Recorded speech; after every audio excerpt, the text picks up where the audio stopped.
Welcome learners. As we have already discussed in the previous week, social differentiation and stratification has been a reality of a society. Indian society too has divisions based on gender, caste and class. In this session, we will try to understand the social fabric of tribal life in the context of gender, class and caste.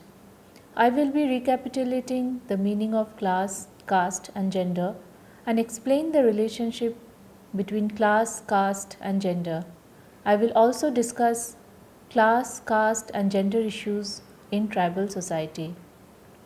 Deshpande observed that Dalit women are worse off than upper caste women in terms of standard of living, decision making at a household level, and the prevalence of domestic violence, suggesting that caste, class, and gender intersect in increasing or decreasing women's vulnerability. Since the 1960s and 1970s, many sociologists have, in particular, questioned the traditional simplified Varna system that perpetuates class and gender inequalities based on purity pollution. The empirical reality suggests an alternative and a more complex view in which not only do different castes have different hierarchical elaborations, but also those castes who find themselves in extremely humiliating and subordinate positions currently refuse to accept the theory of karma and pollution purity when it comes to caste ordering. Social scientists have begun to find, as a result, caste identity both fixed and immutable, and clean and unclean castes had become the most powerful and enduring expression of modern caste. In western Uttar Pradesh, virtually all the substantial tillers call themselves Jat, whereas their clean caste counterparts in South India identify themselves as Gaundars in Tamil Nadu's dry grain Konku region and Kamas and Reddys in the Telugu country. As a result, the everyday experience of caste not only brings alternative language to Brahmanical purity and pollution, but also the way it is performed in a variety of ways, forming caste associations, formulating marriage requirements, and so on. It is suggested that it would be useful to look at caste as something which people do rather than something which they are. This idea appears to go against the grain of modern interests in identity, but both are complementary. Secondly, while caste is a very important characteristic to Indians, it is not integrated by a single systematic principle apart from that of differentiation. Caste is not a unitary phenomena, yet social scientists have grossly overestimated the degree of coherence or consensus that has existed about caste. In reality, what goes under the name of caste is highly diverse and means different things to different people. For instance, belonging to a large locally dominant caste must always have felt different from belonging to a small scattered caste. Likewise, for untouchables, Dalits, it is still a defining feature for their social identities, whether they like it or not, including the scope of their opportunities. Therefore, caste in an Indian context is not a fixed and rigid form of identification but changes over time, with scope for both invention and rejection of tradition. If this is the case, Sharma posits that there is no enduring content to the institution of caste. It is whatever people say or do in its name at any one time. Since independence in 1947, caste practices in India have undergone change, including the rural areas. This is partly due to the independence movement, rapid population growth, education, industrialization, urbanization, and reservation of seats for low castes in the local governing bodies. Ritual restrictions which prevailed have lost much of their force. Intercaste marriages have increased, and general relations on commensal restrictions have reduced even in rural areas, although this breakdown of barriers is evident between adjacent castes rather than between castes at the extreme of the hierarchy. Sharma posits that this decline in ritual distinction has occurred not due to the Indian constitution but due to the impossibility of expressing ritual distance from inferiors, unlike the erstwhile isolated and parochial villages. Modernization and rapid urbanization have made these practices difficult to sustain. Caste based hereditary occupational linkages are no longer rigid. Modernization and industrialization have not only introduced machines but also, more importantly, altered caste and class relations. The effect of modernization led to the opening up of the village economy and the concomitant freedom of the lower castes from economic bondage to rural oligarchs. Likewise, opportunities opened up for the upper caste rural elites in terms of acquiring higher education in urban areas, taking new jobs, and escaping penury, especially in densely populated cash crop regions where their much subdivided holdings had become uneconomic. Karanth argues that caste based hereditary occupations and social mobility in the rural areas also led to dual culture, by which he means patterns of behavior that is adherence to traditional values in one context and modern and egalitarian ones in another. Dual culture may also be seen as reflecting a transitional stage in a dynamic process in rural society, wherein notions of purity and pollution are generally being eroded. This once again reinforces the element of human agency which is discussed earlier. Despite these welcome changes since the 1950s, nonetheless, sociologists still cast a note of skepticism as to whether caste has really changed or disappeared in modern India. According to Gupta, caste has not changed intrinsically, but rather modernization has brought to light aspects of caste that were previously darkened by imperfect lenses. Caste identities are still very strong, even though castes are no longer locally confined. Concomitantly, caste mobility is now much more of a routine affair than it ever was in the past. Over half of the Indian population still lives in rural areas, and according to official statistics, half this population consists of agricultural laborers from ex untouchables or scheduled castes. They are largely poor laborers and smallholders despite the emergence of a prosperous and educated creamy layer element within lower caste populations. These groups still reportedly have far lower average levels of income and literacy than Indians of clean caste origins. However, sociologists and other social scientists at least agree on one point that caste is dynamic, flexible, and changing over time, with plenty of scope for rejection and innovation of tradition, and at times of disaster, it can assume specific forms. Let us see now the gender, caste, and class among tribes. Caste society is essentially a Hindu society. M.N. Srinivas has conceptualized the tribal process of transformation by what he calls Sanskritization.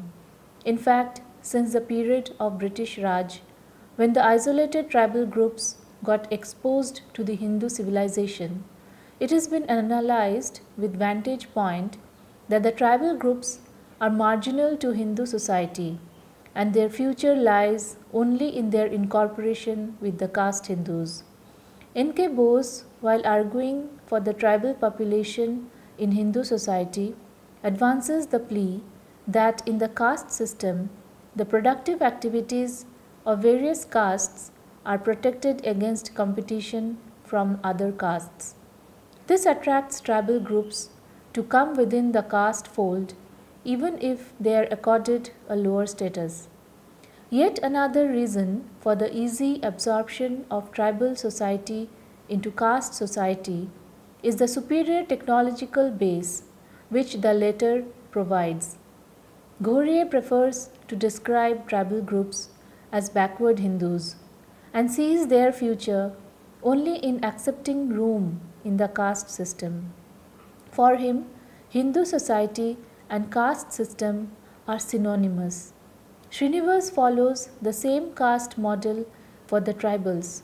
He, on the basis of social evidence found among the Kurgs, observed a tendency among the communities lower down the run to emulate the lifestyle of the dominant castes of the region, who in turn would try to conform to all India scriptural norms.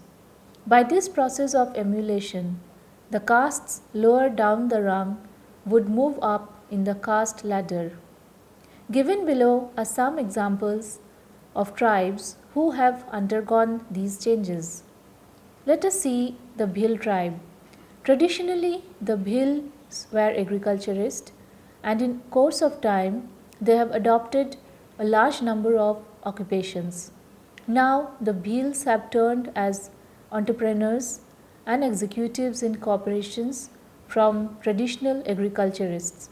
They are also engaged in government, public and private sectors as mine owners, employee in zinc mines and textile mills, teachers, police officers, etc.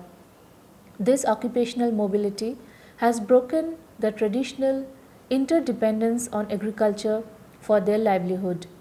Besides this, it has also added a new source of income to the Bhil's economy. Among the Bhil tribe, in the hilly and forest area land, particularly fertile and irrigated, was considered to be a source and mark of economic power. Bhils are newcomers to agriculture, and those among them who owned some patches of land were ranked high in society. Ownership of cattle also elevated them to a higher status. Yet another status base for the Bhils living in the forest and hills has been the ownership of the forest trees. These include mango and mahua. If the person owns about a dozen of mahua trees, his needs of liquor for the whole year are assured. Besides liquor, mahua trees also yield of food items during scarcity days. Mango trees give cash money to the owner. Fruit trees, therefore, are considered to be substantial source of income to the Bhils. The Bhils of the plains came in contact with the caste Hindus and the Christian missionaries. The caste Hindus influenced the Bhils in the realms of economy and ethnicity. Let us now see the Rabhas tribe. Due to the advent of formal education, a gradual change took place in the occupational sector. With the help of modern education as well as knowledge, they are now able to compete with contemporary society. Thus, they have the capability to seek for government jobs and other official works and as a result, the new generation is coming to more close contact with the so-called advanced society. Now each and every member is applying their knowledge for betterment of occupational pursuits. Modern occupation is providing them better access of livelihood and at the same time their lifestyle is changing. The people engaged in services belong to government services and school teaching. Though it is true that a good percentage of population depends on agriculture, but they were not at all dependent on traditional agricultural means. Now they totally used the modern agricultural implements and applied developed technological devices like power tiller, shallow pump, use of fertilizers and pesticides on the field, and so on. In recent times, one can see an emergence of a small privileged section among tribes.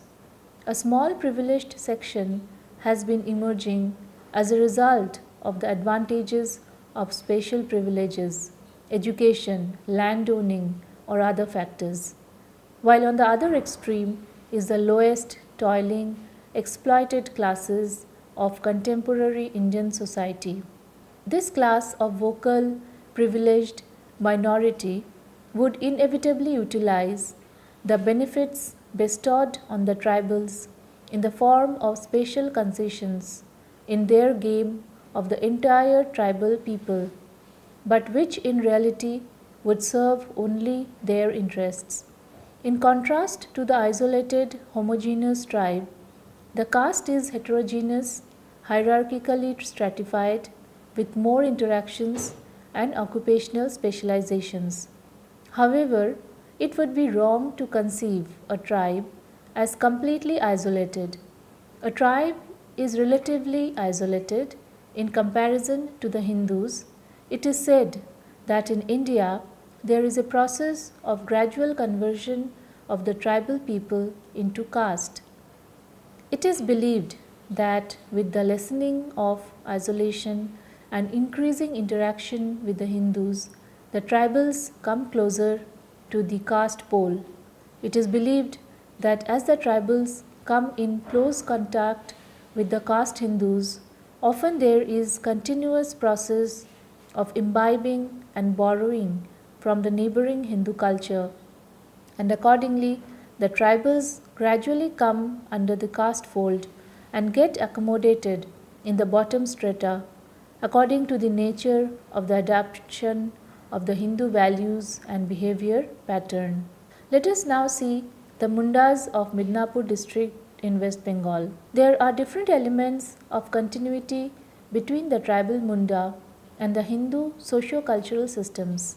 First comes the economic interaction between the local Hindu population and the Mundas.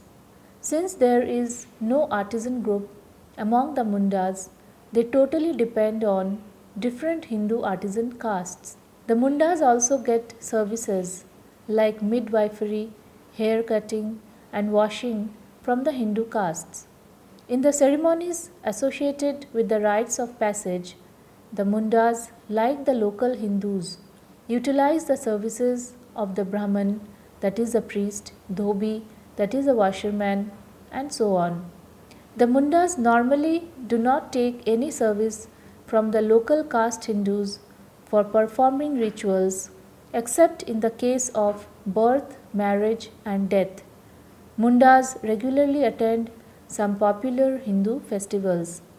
On the basis of the above discussion, it is obvious that these Mundas can be regarded as the residue of a tribal culture where there is a continuous process of imbibing and borrowing from the neighboring Hindu caste culture.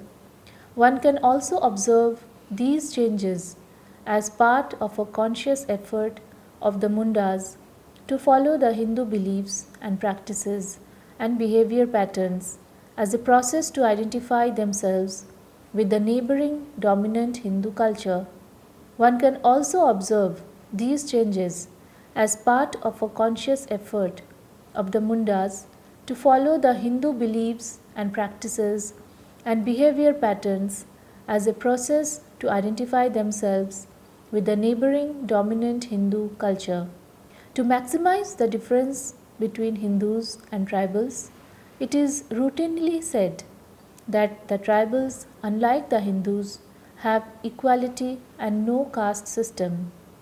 This fits in with the trend that aboriginals all over the world are redefining their own cultural heritage in terms of the noble savage, the idealized views which romantic Westerners had projected into them. Thus, the Gaia Atlas of First Peoples quotes one Pat Dodson Aborigine as saying, In traditional Aboriginal society, no one person was more important than another. All were parts of a whole.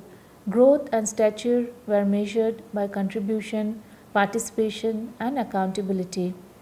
Some tribes, especially the most primitive ones, with little functional differentiation, may have come closer to this egalitarian idea than others, but in general, we can question this assertion on several counts. Equality is a very modern concept, and we may doubt that there exists a norm of equality even within a tribe, within a clan, within a family. Moreover, even without hierarchical ranking, there can be a division in endogamous groups, that is, castes, or in Indian terms, endogamous jatis, though without varna ranks. The world over, tribal populations observe various kinds of caste distinctions. Thus, concerning tribals on the Pacific Islands in the Mariami group, it was a common belief that only the nobles were endowed with an immortal soul, and a noble man who married a girl of the people was punished with death. In Polynesia, the commoners were looked upon by the nobility as a different species of beings. Hence, in the higher ranks, marriage was concluded only with persons of corresponding positions, and if in Tahiti a woman of rank chose an inferior person as a husband, the children he had by her were killed. Among the natives of Fiji, too, a strict hierarchy, a kind of caste system, regulates all of village life. So these Polynesian tribals had endogamous groups in a hierarchical relation, that is, nobility and commoners. The relation between them was neither more egalitarian nor more flexible than that between Hindu castes. On the contrary, marriage outside the caste was not punished with mere expulsion, as happens among Brahmins, but with death. Endogamy was once a worldwide practice, and there is no reason to assume that Indian tribes are an exception. Yet, people ignore the caste nature of certain social structures even when describing them, because the idea that the tribals are caste free egalitarians has become so entrenched. According to Dick Koyman, who witnessed the following authentic juxtaposition among Indian tribals, marriages take place strictly within the tribe and any form of caste system is unknown. What this says is effectively the tribe is strictly endogamous and endogamous groups are unknown. Yes, the tribe knows no subdivisions in endogamous groups, but that is because the tribe itself is the endogamous unit. Hindutva authors have done little to correct this view by showing that a kind of caste consciousness is equally pervasive in tribal and in Hindu society, probably because of their eagerness to de emphasize caste as a defining aspect of Hinduism. All the same, the job has been done and well done by anthropologists and Christian missionaries. We quote a brief sample. Christoph von Führer-Hammendorf writes about the Khova tribe in the Northeast. Their social organization is based on a system of exogamous clans distributed over all the 10 villages. The tribe is strictly endogamous and there is no intermarriage with any neighboring tribe. Likewise, in central India, the Gonds of Bastar have rules of endogamy and even observe untouchability. The Munda tribals not only practice tribal endogamy and commensality, but also observe a jati division within the tribe, buttressed by notions of social pollution, a mythological explanation, and harsh punishments. A Munda Catholic theologian testifies the tribals of Chotanagpur are an endogamous tribe. They usually do not marry outside the tribal community because To them, the tribe is sacred. The way to salvation is the tribe. Among the Santals, it is tabooed to marry outside the tribe or inside one's clan, just as Hindus marry inside their caste and outside their gotra. More precisely, to protect their tribal solidarity, the Santals have very stringent marriage laws. A Santal cannot marry a non Santal or a member of his own clan.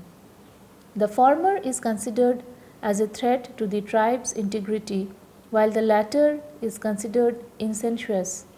Among the Ho of Chotanagpur, the trespasses which occasion the exclusion from the tribe without chance of appeal are essentially those concerning endogamy and exogamy.